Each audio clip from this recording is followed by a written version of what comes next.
परमपिता परमात्मा तू कन कन वासी, तू करता है करविता, आहे सर्वही तुझ पासी, अंग संग पाहुनी तुझला विनंती करी अवतार सदा, राजांचाही तू महाराजा, मी दासांचा दास तुझ्या, राजांचाही तू महाराजा, मी दासांचा दास तुझ्या. बोल सद्गुरु माता सुदीक्षा सविंदर हरदेवजी महाराज की जय. प्रेमाने बोला धनंकारजी. तुमच्या आमच्या जीवनामध्ये प्रत्येक वेळी सांसारिक जीवन जगत असताना प्रत्येकाच्या जीवनामध्ये कोणते ना कोणते प्रसंग येत असतात आणि त्या प्रसंगाच्या माध्यमातून प्रत्येक गोष्ट आपल्याला जीवनामध्ये शिकायला मिळते आणि त्या शिकण्याच्या माध्यमातून हा संसार करत असताना कमी अधिक प्रमाणामध्ये अनेक माणसं आमच्या जीवनामध्ये येत असतात. मग वास्तविक पाहता आज आम्ही सत्संगाच्या माध्यमातून कोणता ना कोणता संत महात्मा माझ्या जीवनामध्ये आला आणि मला त्या परमात्म्याच्या भक्तीविषयी ज्या काही गोष्टी सांगितल्या त्या माध्यमातून तुमच्या आमच्या जीवनामध्ये ती ईश्वर भेटीविषयी भूक निर्माण झाली. कारण जीवन जगत असताना बऱ्याच वेळी तुमच्या आमच्या जीवनामध्ये असे काही प्रसंग येत असतात, ते प्रसंग सहज माझ्या जीवनामध्ये येऊ नये असं प्रत्येकालाच वाटतं आणि ते आल्यानंतर केवळ ईश्वर कृपा किंवा संचिताच्या कृपेनं हे प्रसंग आलेत हे माझं मन मानत नाही. आणि आज तुमच्या आमच्या जीवनामध्ये साधू संत सांगतात की एक देव आहे खरा, माया अटीला पसारा, आणि शरण जावे संत जना, आणि सत्य मानावी निर्गुणा. मग की साधू संत सांगतात की जगामध्ये संपूर्ण मायेचा पसारा आहे आणि त्या मायेच्या पसाराच्या माध्यमातून आम्ही आज सकाळी उठल्यापासून संध्याकाळी झोपेपर्यंत केवळ ह्या मायेचा आधार घेतोय आणि जीवन जगतोय. आणि हे निरंकारी संत महात्मे आज सांगायला आलेत की बाबा रे भल्या माणसा, ह्या मायेच्या माध्यमातून तुमच्या आमच्या जीवनामध्ये ज्या गोष्टीसाठी तो परमात्म्याने ह्या मनुष्य देहामध्ये तुला पाठवलंय ते तुझं लक्ष तू विसरून गेलेला आहे. आणि त्या केवळ मायेच्या माध्यमातून केवळ सर्व भौतिक गोष्टी एकत्र करून त्याच्यामध्ये तू सुख शोधण्याचा प्रयत्न करतोय आणि कमी अधिक प्रमाणामध्ये त्या गोष्टी प्राप्त नाही झाल्या तर दुःखी कष्टी होतोय.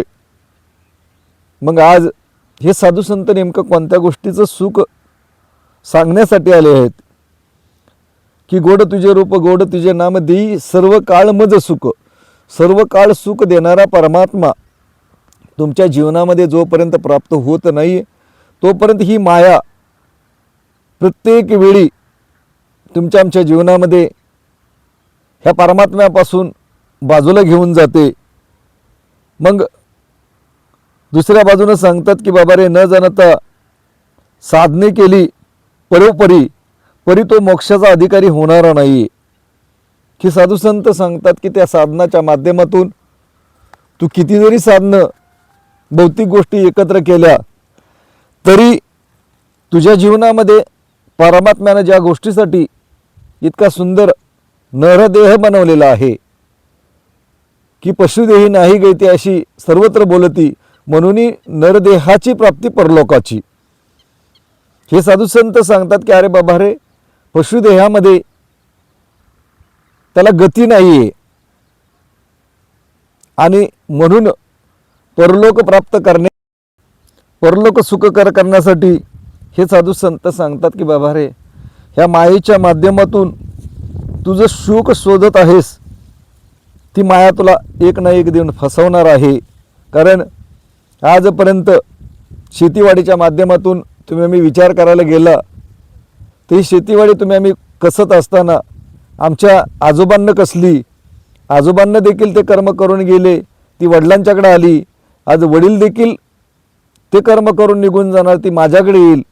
परंतु वास्तविक पाहता हे कर्म करत असताना मला इतका सुंदर मोठा नरदेह प्राप्त झाला आहे.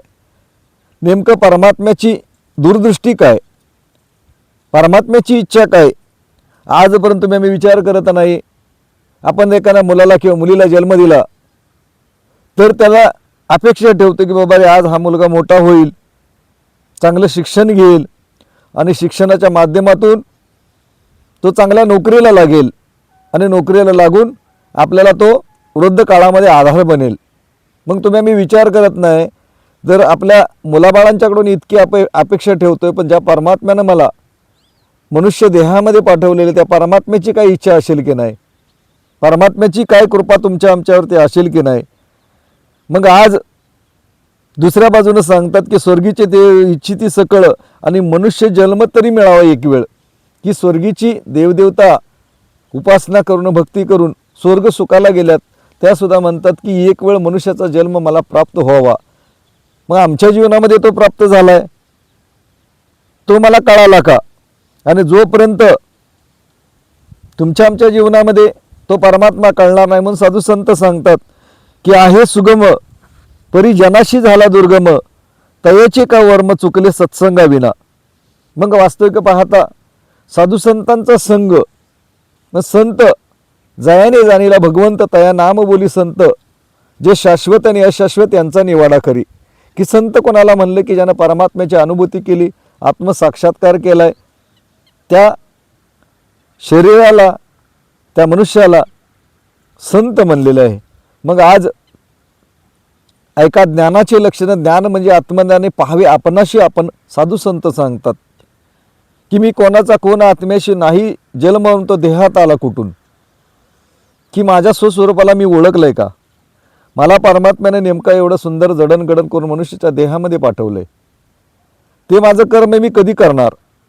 कारण ह्या मायेमध्ये माणूस इतका रममान झालाय, तो आज कलियुगामध्ये एक वैरभावना एकामेकाविषयी निर्माण करून केवळ जे कर्म करण्यासाठी तुमच्या आमच्या जीवनामध्ये ह्या मायेच्या माध्यमातून आज मनुष्य मात्र केवळ एकामेकाची अवहेलना, एकामेकाला दुःख कष्ट देणं, ह्या माध्यमातून त्याला आनंद वाटतोय.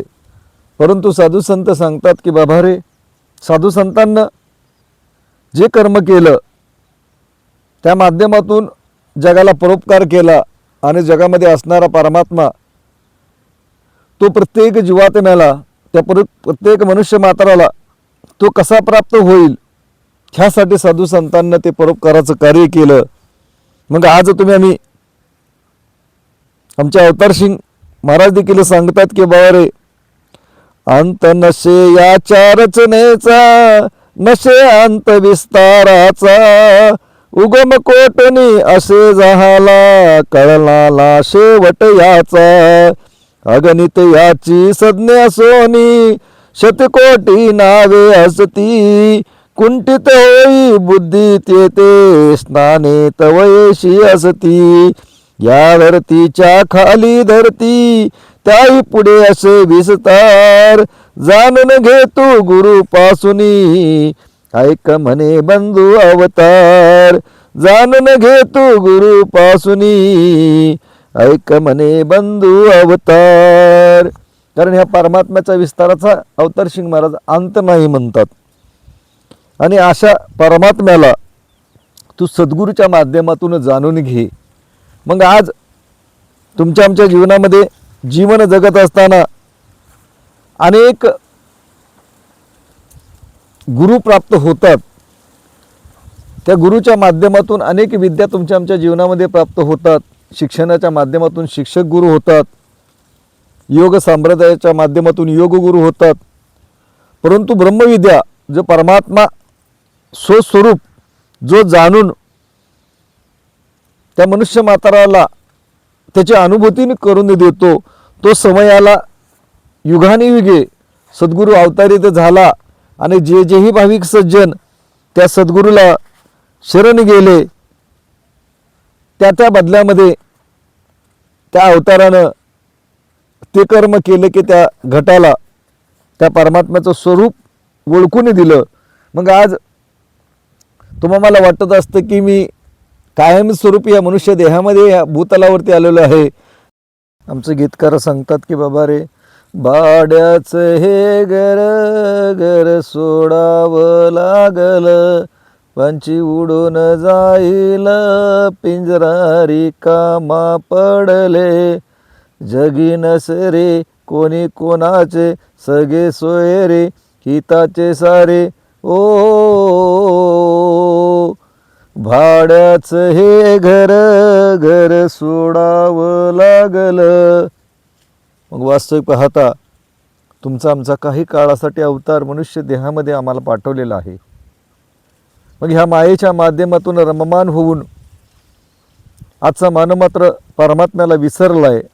सकाळपासून संध्याकाळपर्यंत तंतोतंत जी माझ्या कामाला न येणारी कामं तो करतोय, परंतु भक्ती मात्र करायचं म्हणून करतोय.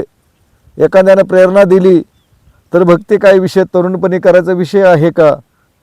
प्रथम संसार करूया आणि नंतर भक्ती करूया, असं समाजामध्ये एक परंपरा जागृत केलेली आणि त्याच्या माध्यमातून त्याची भक्ती फलद्रूप होत नाही आहे.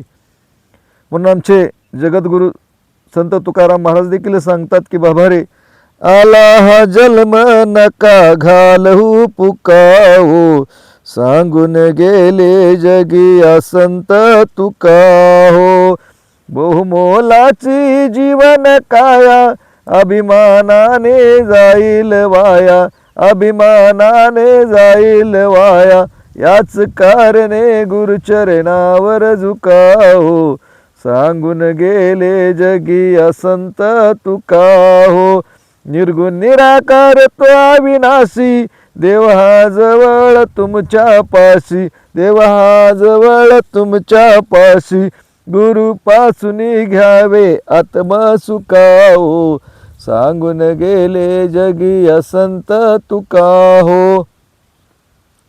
की जगतवंते जगद्गुरु तुकाराम आज सांगतात की बाबा रे, आल्या जन्मामध्ये तुला जे काम करायचे फुकट तुझा वेळ घालवू नको. शिंक जांभळे आणि खोकला इतका माझा वेळ वाया गेला, असे जगतवंते जगद्गुरु तुकारामाचं जीवन त्या क्षणाविषयी. आणि दुसऱ्या बाजूने देखील ते सांगतात की क्षणक्षणी करावा हाची विचार, आणि तरावय परभव सिंधू नाशिवंत देह जाणार सकळ, आयुष्य खातो काळ सावधान, आणि संत समागमे धरावे आवडी, करावी तातडी परमात्माची, तुका म्हणे एहलुकीच्या व्यवहारी, आणि जातीय घडी पुन्हा नाही. की किती सुंदर ते प्रमाण दिलेले की बाबा रे, हे क्षण चाललेले आहेत, एक एक श्वास तुझा फुकट चाललेला आहे. त्या परमात्म्याचं तू नामस्मरण करत नाही आहे, त्या परमात्म्याची आळवणी करत नाही.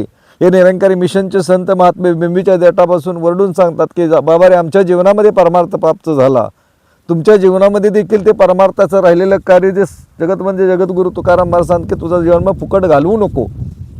तुला ज्या कामासाठी परमात्म्यानं पाठवले ते प्रथम काम कर. आणि तरुणपणीच तरुण जाता येतं हे साधू संतांना जीवन बघितलं तर माऊलींनं 16व्या वर्षी वास्तविक पाहता ज्ञानेश्वरीसारखा ग्रंथ कथन करून जगासमोर ते ब्रह्मज्ञान कसं प्राप्त करायचं ह्या सगळ्या कला त्या ग्रंथाच्या माध्यमातून सद्गुरूपासून तो एक आशीर्वाद मागून घेतला. आणि गुरु शिष्य परंपरा, एका गुरुने एका शिष्यालाच ब्रह्मज्ञान तोपर्यंत दिलं जात होतं जोपर्यंत ज्ञानेश्वर महाराजांचा अवतार होता. तिथून पुढे ती श्रंखला बंद होऊन ज्यावेळेस समर्थ सद्गुरू भूतलावरती अवतारित होतील आणि जो जो घट्ट त्याला शरण जाईल, अनन्य भावे शरण जाईल, त्याच्या बदल्यामध्ये माऊलीनं सांगितलं की त्या मनुष्य मात्राला ते ब्रह्मज्ञान तुम्ही देऊन त्याचा भवसागर पार करून न्या. आणि आज तेच कार्य आमचे मिशनच्या सद्गुरू सुदीक्षा महाराज तंतोतंत माऊलींचं जे सद्गुरूकडं मागितलेलं जे दान आहे ते आलेल्या प्रत्येक गटाला त्या ब्रह्मज्ञानाच्या माध्यमातून तो अधिकार प्राप्त करून देतात, त्याची भक्ती फलद्रूप करतात, ज्यासाठी तो आयुष्यभर भक्ती करतोय, व्रत करतोय, उपवास करतोय, तीर्थाटन करतोय, वाचन करतोय, पूजन करतोय, उपवास करतोय, शरीराला नाना पीडा करून घेतोय, परंतु सद्गुरूच्या माताजींच्या सत्संगमध्ये आल्यानंतर, निरंकारी मिशनच्या सत्संगमध्ये आल्यानंतर त्याला कळतं की हे मी करत होतो हे योग्य आहे, परंतु त्याच्याही पलीकडे आपल्याला परमात्म्यासाठी आपण हे व्रत उपवास करतोय तो जाणणे योग्य. हे संतांच्या सत्संगमध्ये बसल्यानंतर ते विचारांच्या माध्यमातून, गीताच्या माध्यमातून त्याला भूक ती निर्माण होते आणि मग सद्गुरूला शरण गेल्यानंतर सद्गुरूच्या माध्यमातून सुदीक्षा महाराज ते ब्रह्मज्ञान तो आत्मसाक्षात्कार करून त्या भाविक सज्जनांचा भक्तीचा मार्ग सुखकर करून केवळ त्याच्या जीवनामध्ये सुखच सुख प्राप्त करून केवळ ज्यासाठी तो धडपडत होता ती धडपड त्याची थांबते आणि वास्तविक पाहता त्याच्या जीवनामध्ये ते भक्तीचं सुख प्राप्त होतं आणि केवळ मग त्याच्या जीवनामध्ये जो काही जीवन प्राप्त होतं ते सुंदर आणि सुखकर होतं. म्हणून अवतार सिंग महाराज देखील सांगतात की नामरूप धन ज्यापाशी पदरी तो राजांचा महाराजा, नामरूप धन ज्या पदरी त्याला ना कसली परवा, नामरूप धन ज्याच्या पदरी लाभच लाभ तया पदरी, नामरूप धन ज्याच्या पदरी सर्वोच्च होईल पुरा. मग वास्तविक आता नामधन हे नामस्मरण सद्गुरूच्या माध्यमातून ते प्राप्त करून दिलं जातात की तो नाममंत्र एक तुहिनंकार मैत्री शरण हा मैनू बक्षलो, हा नाममंत्र देऊन त्या नामाच्या माध्यमातून त्या साधकाचा भवसागर पार करून जाण्यासाठी समर्थ सद्गुरू सुदीक्षा महाराज ते बीज मंत्र देतात आणि त्या मंत्राच्या माध्यमातून त्या भाविक सज्जनांचा तो भक्तीचा भवसागर सहज पार होऊन जातो. म्हणून आज तुम्ही आम्ही ह्या सद्गुरूला अरदास करूया की जेही भाविक सज्जन ह्या ब्रह्मज्ञानापासून वंचित असतील, सद्गुरू माताजी तुम्ही कृपा करा, दयेचे करुणाकार आहात, तुम्ही कृपा करा आणि जेही भाविक सज्जन तुमच्या चरणावरती शरण येतील त्या शरण येण्याच्या बदल्यामध्ये प्रत्येकच भाविक सज्जनाला त्या ब्रह्मज्ञान आत्मसाक्षात करून त्यांचा भवसागर देखील पार करून जावा ही तुमच्या चरणी प्रार्थना. प्रेमाने बोला धन्वंकारजी.